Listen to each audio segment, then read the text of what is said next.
Hello guys, in this video I am going to show you where you can set the map magnification in the marine traffic application.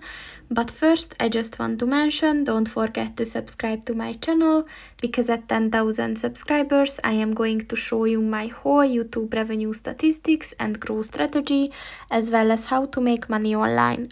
Let's jump into it. First of all, open the application on your phone. And then click on the three lines at the top of the page on the right. And then if you scroll down at the tools section, click on the settings button. And then click on the map options button.